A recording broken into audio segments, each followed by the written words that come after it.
so the recent FTX situation, basically we had FTX has their native token FTT. This is obviously for the people watching. I'm sure you're very well aware, but they were Mhm. basically lending that to so they were lending that to Alameda Research, which is Sam Bankman-Fried's hedge fund, and then basically Alameda Research would put that FTT token on their balance sheet to show that they have a lot of assets, and if they need to be if they can get liquid easily and pay back creditors, and they have a great balance sheet, things like that. So they're able to go to investors and creditors and get people to put money into their company and lend them money. Then what they would do is they would give that money back to FTX, essentially to buy FTT token, Hmm. and then pump the price of that, and then that would make their balance sheet look even better, essentially. Um, Basically, so I guess the issue right now is that it got leaked that that's what they were doing, and obviously the regulatory framework for crypto, it's very opaque, and it's not it we don't know necessarily if it's illegal, but but that obviously worried people that should FTT crash, which it just did, then Alameda Research would be margin called, and that's just complete insolvency because the FTT is not liquid. It's like far greater than the total market cap, like than the amount of FTT trading on the market. So Almost sounds like market cap's a vanity metric, huh? Another someone's greatest hit. put another penny in the jar, and the Richard Yeah. Hart was right jar. So I guess what's your take on the situation? It's interesting because it's definitely the last couple of days. What SBF go on Twitter and it was like, everything's fine. FTX is not solvent. And I was reading the tweet. And I'm like, because I always thought the guy, and I'll still give him credit. He seems like a guy. He seems like a man of principles. He seems like he wants to do the right thing. He seems like he has conviction in a lot of ways. But when something blows up so quickly, and I don't think he has the pulse. He has the pulse on everything going on at FTX. So, of course, he's the front man. Of course, he's BitBoys give him a lot of criticism because he's been in front of a lot of the crypto regulation stuff that doesn't look good for the community. But I wouldn't think this wouldn't be one of those like Do Kwon. I wouldn't put him in that category or Mitchimsky. I think that he probably made some business deals. I mean, it sounds like Binance was involved a lot before they got even more involved. And he just kind of lost control of things. What it seems like from the situation right now. So I respect him a lot from being. I mean, he was doing. I mean, FTX. What are they sponsoring the Philadelphia 76ers? Like, there's like an FTX arena. That's the Miami Heat, right? Okay, is it Miami Heat? What, they have some NBA team, and so I think they what they've done is impressive. As far as much slack as I can give them for being a centralized exchange, all this stuff going on. I think what he's built has been impressive. I think it seems like, at least I speculate, he lost control of what I think is going on in the company, and either he made some deals that he wish he wouldn't have made, because now 2 days later, CZ's like, Binance is offering to buy FTX, and everyone's like, whoa, oh, how did that? I thought everything was fine, and then how is FTX like so cheap that even Binance can? I mean, Binance has a ton of money, but it's flipped so quickly. Who knows if Binance is going to buy them? And then if they bought them. They bought them. Oh, the deal's final. Well, so this is interesting. So basically, I actually want to get out the CZ tweet if I can. Okay. So it's basically they can redact it, like they can go back on their purchase, but as of now, I think they bought them because they basically had a liquidity crisis. So it's interesting. So you're saying that, I don't know how, this is so much to unpack, like what's going on. So you're saying that I don't know if the U.S. regulators are going to let it go through anyway. So okay, so I'm actually going to read his tweet. So this is CZ Binance on Twitter. I don't know if you could see that, but he says, this afternoon, FTX asked for our help. There's a significant liquidity crunch. To protect users, we signed a non-binding LOI intending to fully acquire FTX.com and help cover the liquidity crunch. We'll be conducting a full DD in the coming days. Meaning FTX, they halted withdrawals, which is interesting because does that mean they were really backed 1-to-1? Well, I mean, it definitely doesn't sound like if they were backed 1-to-1 as much as you put money in the bank and you're backed to get your money out. It sounds like. I don't know. I think it's too early to tell what's actually going to happen. I mean, CZ said that. I'm sure there's agreement in place, but I mean, Binance is still banned in the U.S. as far as I know. So if they're doing deals with FTX, especially someone's, I mean, I know they're in the Cayman Islands, all that stuff too, but I don't know. I think regulators might get involved in this, and it may either drag out or change direction, or maybe they just take a huge stake in it and they don't outright buy the company. I don't know. I don't know if that's going to like be so easy to do as just CZ is laying it out. But that's another guy who gets a lot of crap, and I'm just like, I respect him. I mean, I don't agree with everything he does. Of course, he gets a lot of flack in our community for Binance owning CoinMarketCap and CoinMarketCap gatekeeping Hex and all this stuff. Of course, I don't like that, but man, I got to respect these self-made billionaires in crypto. Like they're doing so much stuff that like, who else is doing it? Like, where's Peter? Like, I love Peter Thiel, but where's Peter Thiel? Like where is he fighting all this regulation crap? Like, where is he? You know, we got these guys in crypto who they're doing something, whether you agree with them or not. SBF, a lot of people disagree with them. CZ does a lot of questionable stuff, but man, they're winning. Like they're winning right now. Hopefully it's good for us too. So here, if I could get you to maybe put your tinfoil hat on, possibly, here's the question for you. So you had, so what happened was so this came out that FTX was putting, Alameda Research was putting FTT as an asset on their balance sheet. And like, I think it was a very high percentage. I think it was like over 50% of their assets, possibly 80% of their assets were tokens that were created, or like that Sam Bankman-Fried was heavily involved in their development. So essentially they printed assets on their balance sheet out of thin air, and they went to other hedge funds to get or creditors to get loans and investments and things like that. Which I don't know. I mean, I don't want to, it's nothing's conclusive yet. This is like a very recent development. So when CZ heard this, he announced on Twitter that we have $500 million worth of FTT token that we got from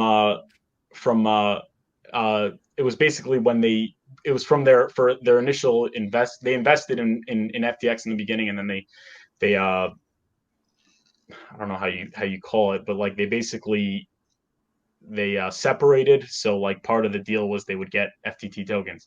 Right. So CZ announced like we're going to start selling it.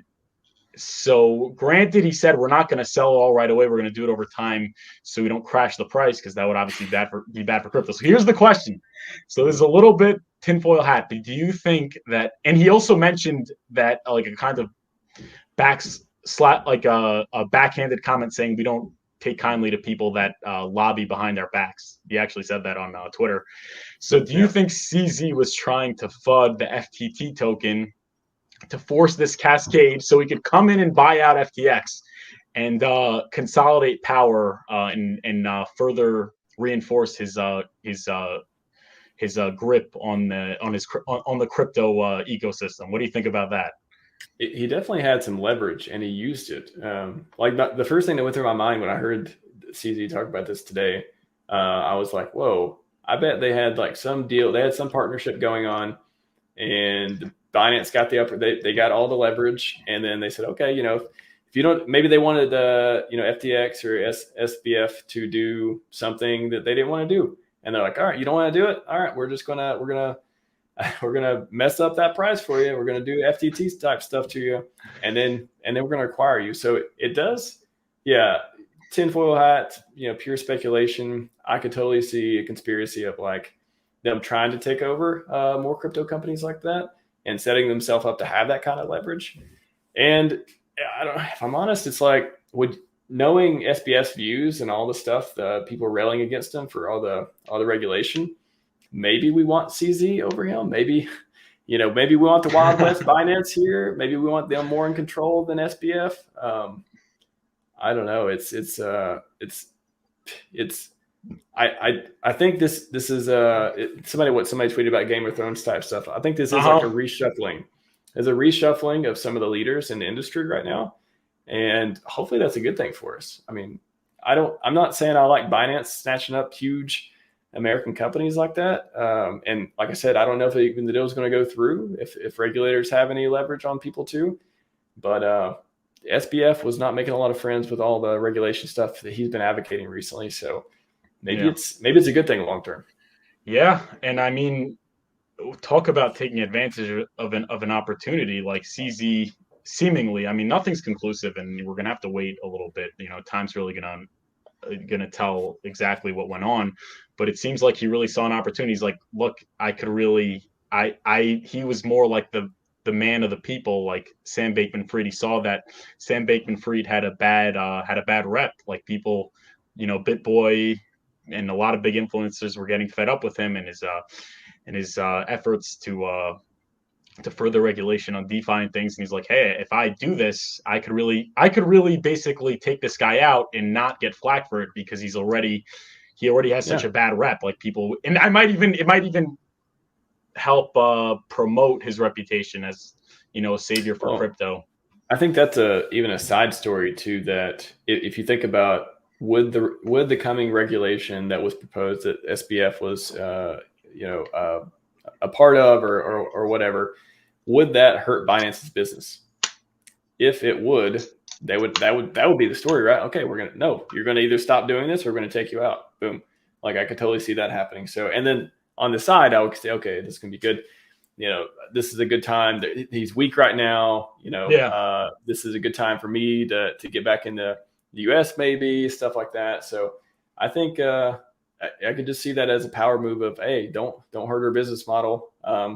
Maybe they want to come back to the U.S. eventually, and they want more. They don't like what you're saying. So I could totally see that. Okay, so if I could get a little more conspiratorial, and obviously none of this is proven.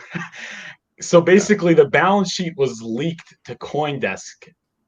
Do you think maybe Binance was involved in that leaking of the balance sheet? Well, I think anyone who wanted to see FTX fail could have leaked that. Binance seems to have a vested interest in overtaking that business. So that's not the craziest thing I would hear. I'll say that. Okay, it's very, very interesting. And so it's very interesting how everybody thought that Tether would crash the market and Mt. Gox. Yeah. And it becomes Mashinsky and Sam Bankman-Fried. Like those were like, what do you think about that? Yeah. Like how things just come out of left field. It seems like forever ago that Do Kwon was just Terra Lunaing it up. And then I remember when that first came out, I was like, I think I was on Jim Rat's show and he was talking about, what does this mean for stable coins? And I'm like, I think they fell from time to time. I don't think maybe they'll come back. I don't think it's a big deal. Wow, did that turn into a big deal? That turned into, all the senators and stuff want to propose stablecoin regulation. And then Mashinsky happens. We're like, whoa, okay. Are we at like 80% max pain now? Like what's going on? Like that's not like when you go back and look at how the process actually worked, it was so obvious. Like you're paying people with last week's revenue and stuff like that. So it's like, obviously it's not sustainable, especially in a bear market. And then with FTX, it's been 2 days maybe since we had any information about it or any signal that something is coming. But wow, I don't think I was hoping the Feds wouldn't hope they would save Christmas, but I don't know. SBF is seeming to make Christmas even less even less possible of a good time for crypto holders right now. Yeah, but it's getting us closer to max pain, which I see the silver lining there. I see that at least. Yeah, it's very crazy. Very, very interesting. I kept asking people like, "Who's the next one to fail?" Nobody mentioned FTX, so that's he was the golden boy. He was the golden boy. He was all over the television. I saw the David Rubenstein interview. I was like, "Oh, this guy seems pretty good." And like I said, I try not to question when stuff like this happens. I try not to question his character until I really see some damning stuff come out. Again, maybe it was he just lost control of stuff. He didn't make the best deals. Maybe his business acumen wasn't there, but certainly an intelligent guy. has convictions about crypto. Maybe not the ones that we think are the best convictions, but I don't know. I don't see him going away. I think I don't know. I can't see him disappearing like Machinsky and Do Kwon. I wouldn't put him in that category. Not yet. I'd have to see some other stuff first. Okay, fair enough. And I guess we're gonna have the conversation about Bankman-Fried to be continued, because it's all unfolding very fast, and we're learning a lot of new things. So